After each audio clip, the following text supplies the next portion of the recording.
નમસ્કાર. આગળના લેક્ચરમાં આપણે હૃદચક્ર વિશેની માહિતી લીધી સંપૂર્ણ કે એક હૃદચક્ર માટે લાગતો સમય 0.8 અથવા તો 0.80 સેકન્ડ છે. એક હૃદચક્ર માટે લાગતો સમય. આ 0.80 સેકન્ડ દરમિયાન કર્ણકોની સ્થિતિ અને ક્ષેપકોની સ્થિતિ મુજબ સમયગાળાના વિભાજન વાળું આપણે કોષ્ટક પણ જોયું કે જે ખૂબ જ ઉપયોગી છે.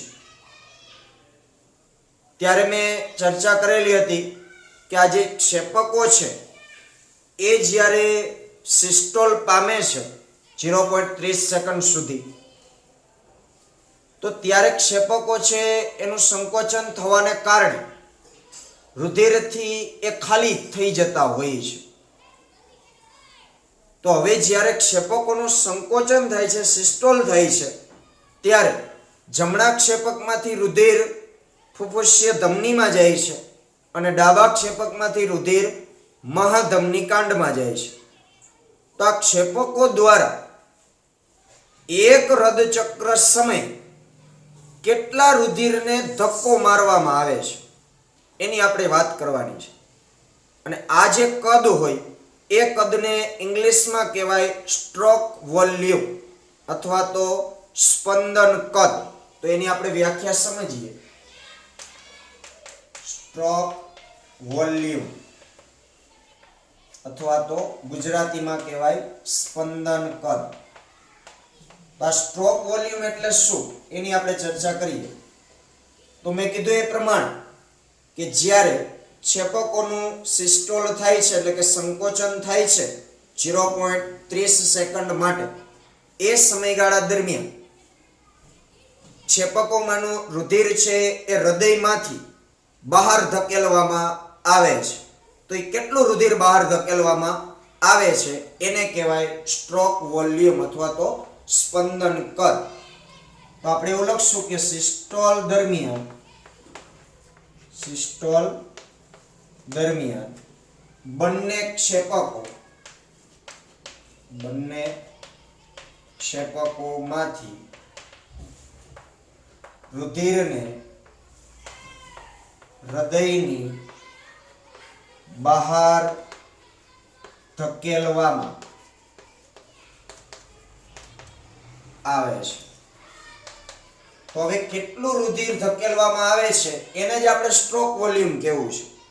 તો દરેક ક્ષેપક છે એ એક હૃદચક્ર દરમિયાન આશરે 70 મિલીલીટર જેટલું રુધિર છે એ બહાર ધકેલે છે. ખાસ સમજો, એક હૃદચક્ર દરમિયાન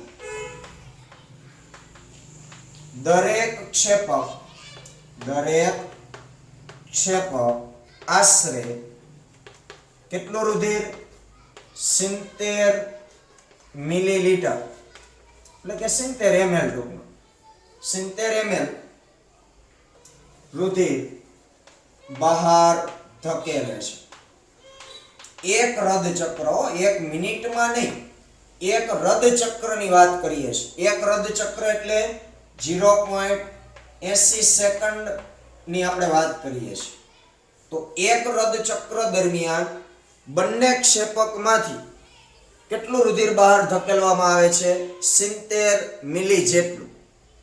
એટલે એક ટૂંકમાં દરેક આપણે શબ્દ વાપર્યો એટલે એક ક્ષેપક દ્વારા 70 મિલી, એવી રીતના બીજા ક્ષેપક દ્વારા પણ 70 મિલી રુધિર છે બહાર ધકેલવામાં આવતું હોય છે.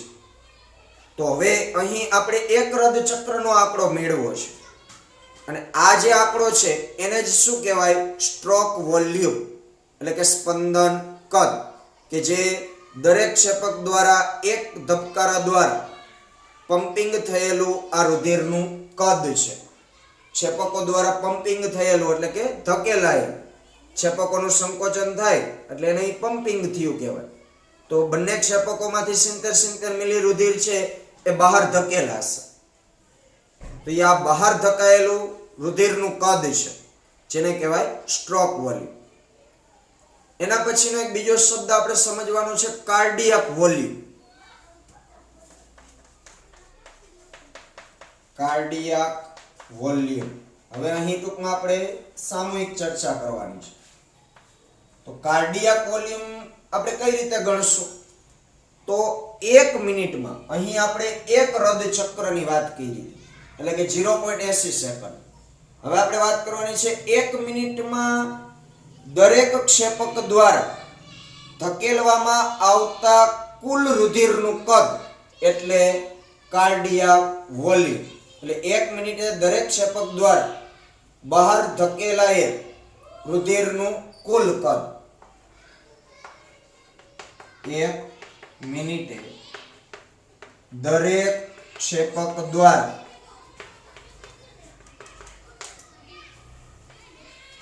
બહાર ધકેલાયેલ રુધિરનું કદ. ફરક ખાલી એટલો છે કે આમાં એક હૃદ ચક્રની આપણે વાત કરી છે અને અહીં 1 મિનિટની આપણે વાત કરવાની છે. અહીં 0.80 સેકન્ડને ધ્યાનમાં રાખી, અહીં આપણે 60 સેકન્ડને ધ્યાનમાં રાખીને ચર્ચા કરવાની છે. તો હવે 1 મિનિટમાં કેટલા ધબકારા થાય છે? આગળના લેક્ચરમાં ચર્ચા થઈ હતી 72 ધબકાર. એટલે આપણે એવું પણ કીધેલું છે કે એક ધબકાર બરાબર એક હૃદ ચક્ર. તો એક ધબકારા દરમિયાન આટલું રુધિર છે એ બહાર ધકેલવામાં આવે બંને ક્ષેપકો દ્વારા 70 મિલી 70 મિલી એક ધબકારા દરમિયાન. તો 1 મિનિટમાં કેટલા ધબકારા થાય છે? 72 ધબકાર.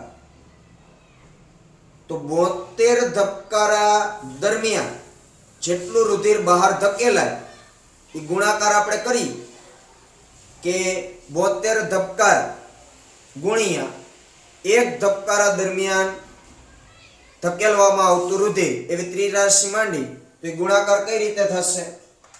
સ્ટ્રોક વોલ્યુમ એને ગુણ્યા શું કરવાનું થાય?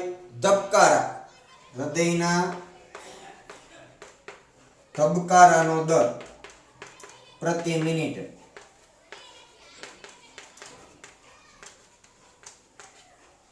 તો સ્ટ્રોક વોલ્યુમ કેટલું છે? 70 ગુણ્યા હૃદયના ધબકારાનો દર પ્રતિ મિનિટે કેટલો છે? તો કે 72.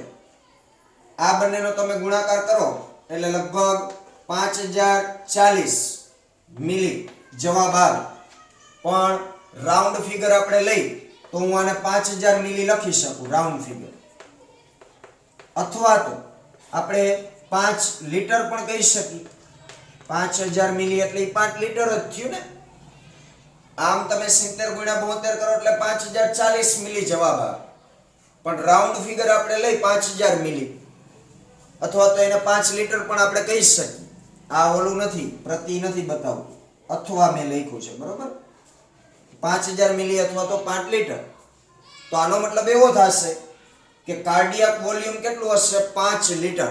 મતલબ કે 1 મિનિટમાં બંને ક્ષેપક 5 લીટર રુધિરને ધક્કો મારે છે 1 મિનિટ. એટલે એ તો રોટેશન એના એ જ રુધિર હોય.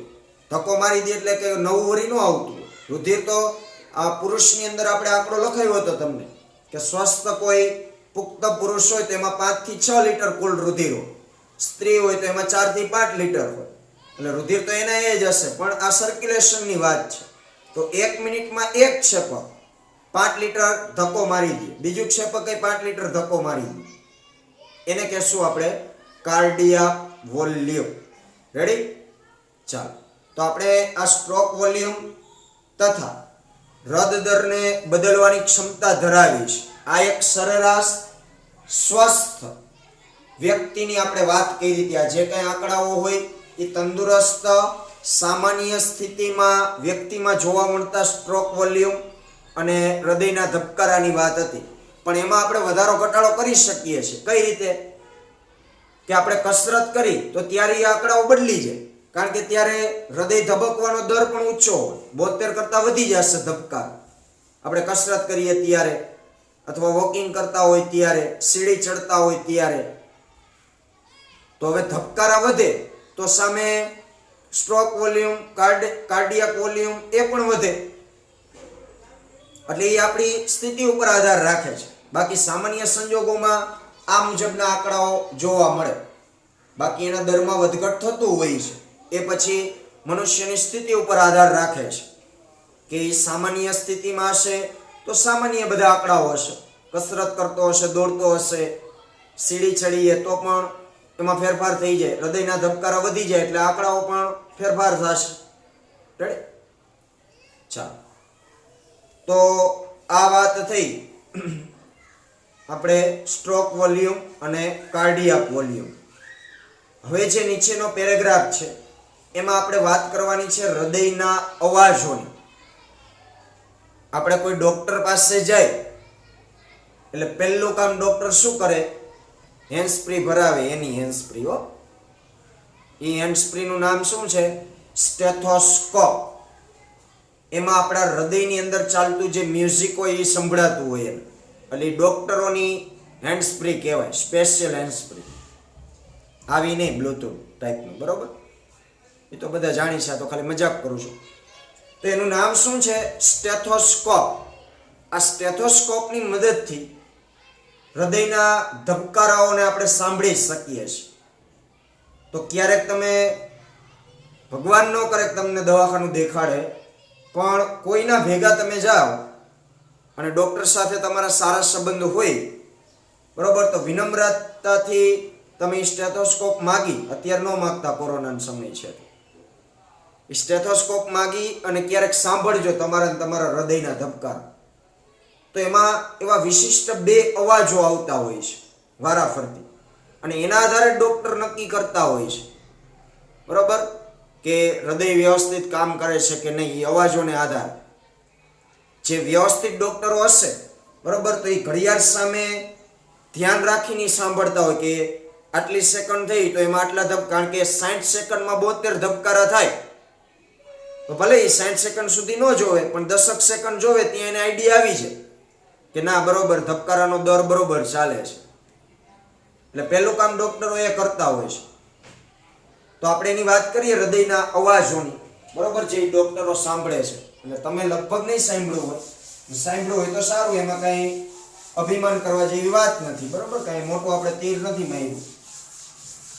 પણ ક્યારેક કોઈના ભેગા જાઓ દવાખાને, તમને ન જવા દે, પણ કોઈના ભેગા તમે જાઓ તો ક્યારેક સાંભળજો સ્ટેથોસ્કોપ લઈને, તો બહુ મસ્તના અવાજ આવતા હોય છે.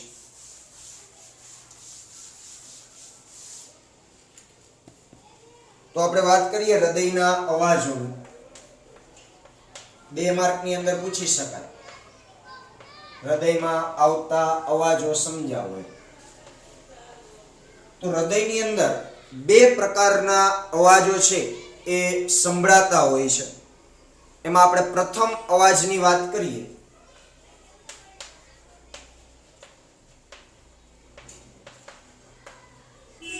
તો પ્રથમ અવાજ છે એ એક સંકોચનનો અવાજ છે. મતલબ કે જે ક્ષેપકોના સંકોચનનો પ્રારંભ સૂચવે છે. એટલે કે જ્યારે ક્ષેપકોનું સંકોચન શરૂ થાય, ક્યારે થાય? પ્રથમ તો કર્ણકો સિસ્ટોલ પામે અને ક્ષેપકો ડાયસ્ટોલ, 0.10 સેકન્ડ. પછી 0.30 સેકન્ડનો જે સમય આવશે રથચક્રનો, એ ગાળા દરમિયાન કર્ણકો ડાયસ્ટોલ થાય અને ક્ષેપકોનું સંકોચન શરૂ થતું હોય.